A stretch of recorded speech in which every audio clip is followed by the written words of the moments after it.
جو ہے امام اعظم ابو حنیفہ علیہ رحمہ کے دور میں ایک دہریہ تھا، اس نے دعویٰ کیا کہ بھئی کوئی ہر چیز خود بخود ہو گئی ہے، تو امام اعظم ابو حنیفہ نے اس کو مناظرے کا چیلنج کیا۔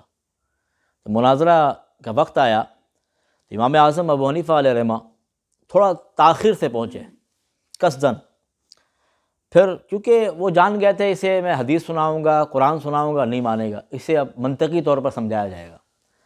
امام اعظم ابو حنیفہ علیہ رحمہ حضرت نعمان بن ثابت رضی اللہ تعالیٰ عنہ جو پہنچے تو دہریہ نے کہا جناب پہلے آپ بتائیں دیر سے کیوں آئے، پھر مناظرہ ہوگا۔ امام اعظم ابو حنیفہ علیہ رحمہ نے فرمایا میں دیر سے اس لیے آیا، میں نے ایک عجیب چیز دیکھی۔ آپ نے کہا کیا دیکھی؟ تو امام اعظم ابو حنیفہ فرماتے ہیں کہ میں نے دیکھا کہ درخت خود بخود کٹ رہے ہیں اور پھٹے بنتے چلے گئے، خود بخود کشتی تیار ہو گئی۔ پھر ایک شخص ادھر کھڑا تھا، ایک کنارے سے دوسرے کنارے جانا تھا اسے، خود بخود ملاح کے بغیر وہ کشتی چلنے لگ گئی۔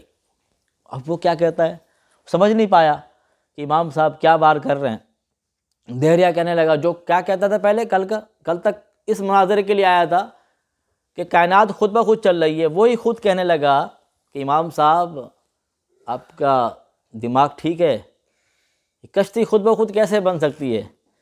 تو لوگ بیٹھے تھے، امام صاحب نے کہا مناظرہ تو ہار گئے جناب، ٹھیک ہے ہم چلتے ہیں۔ کہا بھائی مناظرہ شروع نہیں ہوا، کہہ رہے نادان مناظرہ ختم ہو چکا ہے۔ کہا وہ کیسے؟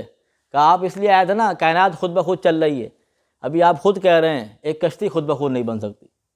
جب نادان ایک کشتی خود بخود نہیں بن سکتی تو پوری کائنات کیسے چل رہی ہے؟ ٹھیک ہے، تو امام اعظم ابو حنیفہ علیہ